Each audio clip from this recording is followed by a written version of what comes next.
यानंतर breaking news आहे नागपूरमधून। नागपूर जिल्ह्यातील बाजारगाव जवळच्या सोलार एक्सप्लोसिव्ह कंपनीमध्ये काल मध्यरात्री 12:30च्या सुमाराला भीषण स्फोट झाला होता।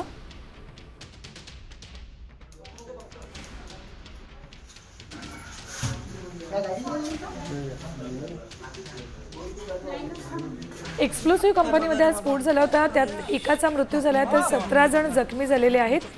सर्व जखमींना नागपूरच्या विविध खासगी रुग्णालयांमध्ये दाखल केले।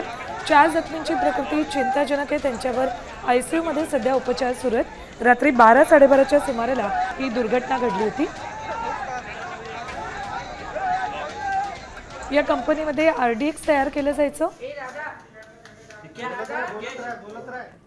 याची तीव्रता खूप भयानक आहे, त्यामुळे जर 500 मीटरपेक्षा जास्त इकडे जो मलमा आला त्याच प्रकारे तिकडे पण जाऊ याच्यामध्ये हादसामध्ये बहुत जीवितहानी झाली असू शकते। की या स्थानिक एरियामध्ये लोकांना रोजगार दुसरे नसल्या कारणामुळे लोक इथे रोजगारासाठी येत असतात, पण अशी इथे आता 1-2 वर्षापहिले पण स्फोट झाले, त्याच्या पहिले पण असे स्फोट मोठे स्फोट होत आहे। हो, भीती आहे, कारण असं वाटतं की ती काय आपण कुठे जर 5-7 हजारांनी काम केलं ते असं चांगलं आहे, पण अशा ठिकाणी काम करणं म्हणजे एक जीव आपला तिथे देणं असं वाटत आहे। नागपूर जवळ अमरावती रोडला जे सोलर एक्सप्लोसिव्ह आहे, या ठिकाणी ब्लास्ट होऊन एक मृत्युमुखी पावला आहे आणि 17 लोक जखमी अशी प्राथमिक माहिती आहे।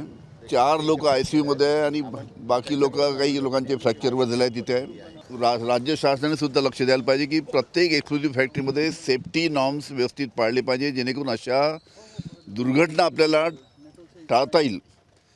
याच्या बाबतीत सुद्धा कंपनीने आणि त्याचबरोबर राज्य शासनाने सुद्धा योग्य पाऊल उचलणं अतिशय महत्त्वाचं आहे।